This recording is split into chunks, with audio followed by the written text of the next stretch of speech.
একটি জরুরি ঘোষণা। চলমান জ্বালানি সংকট নিরসন ও সুষ্ঠু ব্যবস্থাপনার স্বার্থে সাতক্ষীরা জেলার সর্বসাধারণের অবগতির জন্য জানানো যাচ্ছে যে সাতক্ষীরা জেলা সদরে অবস্থিত সকল ফিলিং স্টেশন এবং ডিলার পয়েন্ট থেকে প্রতিদিন 2 শিফটে সকাল 8টা থেকে দুপুর 12টা এবং বিকাল 3টা থেকে সন্ধ্যা 7টা পর্যন্ত একযোগে পেট্রোল ও অকটেন বিক্রয় করতে হবে।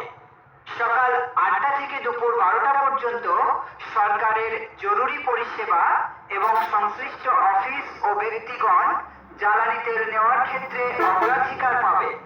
জ্বালানি তেল নেওয়ার সময় মোটরসাইকেলের বৈধ কাগজপত্র যেমন রেজিস্ট্রেশন নম্বর, ড্রাইভিং লাইসেন্স এবং হেলমেট সঙ্গে রাখতে হবে। কাগজপত্র ও হেলমেট যাচাই বাছাই পূর্বক জ্বালানি তেল সরবরাহ করতে হবে।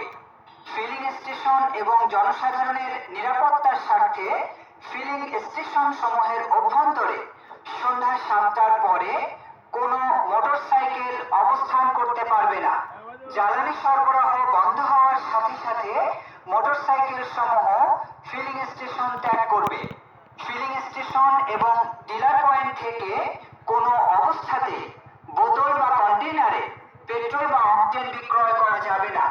ফিলিং স্টেশন, ডিলার পয়েন্ট এবং এজেন্ট পয়েন্ট ব্যতীত খোলা বাজার, মুদি দোকানে জ্বালানি তেল ক্রয় বিক্রয় সম্পূর্ণ নিষিদ্ধ থাকবে। উল্লিখিত নির্দেশনার কোনরূপ ব্যত্যয় ঘটলে সংশ্লিষ্ট ব্যক্তির বিরুদ্ধে কঠোর আইনানুগ ব্যবস্থা গ্রহণ করা হবে। প্রচারে জেলা প্রশাসন, সাতক্ষীরা।